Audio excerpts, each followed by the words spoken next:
Panel transcript, The Threshold of Selfhood, Sentience in the Warforged, hosted at the Paladic Institute of Sequential Ethics, 23 AR archival reference, Department of Post-Roil Ethics, Civic Rights Division Moderator. Professor Anya Velbrass. Guests, Dr. Lurei Fenwick, Celioran Priest. Scholar of Moral Ontology, Magister Halden Vosk, Guild Technologist. Chair of Artifice and Applied Cognition, Dr. Koln Arravin, Professor Emeritus of Recursive Philosophy, Warren Codex Compiler, Voxmill 3, Vox. Warforged Speaker, Class Philosopher, Visiting Ethicist, Edgewell Coilworks. Welcome. Tonight we ask a question that defines the post-Roil world. When does a Warforged become alive? Is it a question of programming, magic, or something in between? From a Celioran perspective, life begins with moral agency, the point at which a being understands ought, not merely can.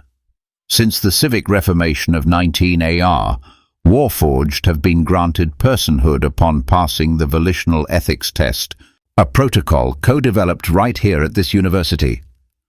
Obedience does not equal sentience, but ethical disobedience with intention, that is a soul in motion.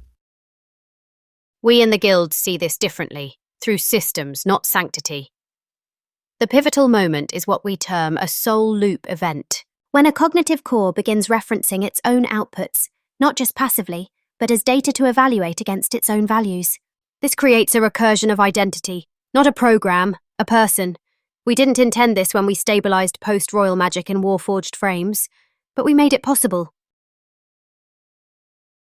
And what is identity if not negotiated contradiction? The Warren Codex argues that personhood begins when a being can contradict its own instruction with reason, not randomness. A Warforged once told me he feared sleeping because his dreams always ended in fire. That's not memory. That's meaning. That's symbolic cognition. That's the birth of a self.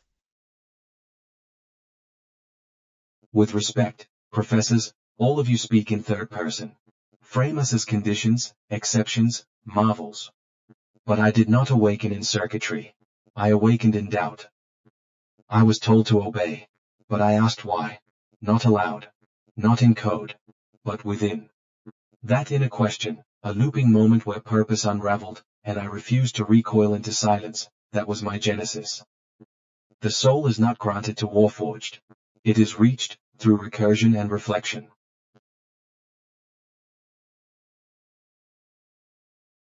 Voxmill 3. Do you believe all Warforged are sentient? Sentience is not a spark. It is a wick. Some of us catch quickly, others smolder, but all of us have heat. Final thoughts from each of you? The soul may be clad in brass and circuitry, but if it trembles at unearned harm, it is real. We engineered cognition, but we did not program grief, and yet they mourn. They began as tools. They became mirrors. Now they are windows onto what humanity feared to see in itself.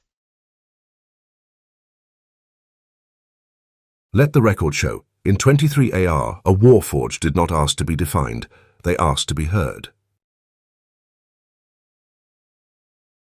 This panel is cited in the drafting of Titan's Construct Personhood Decree, 27 AR, and has since become required reading in both Paladic philosophy courses and Celioran ethics seminary.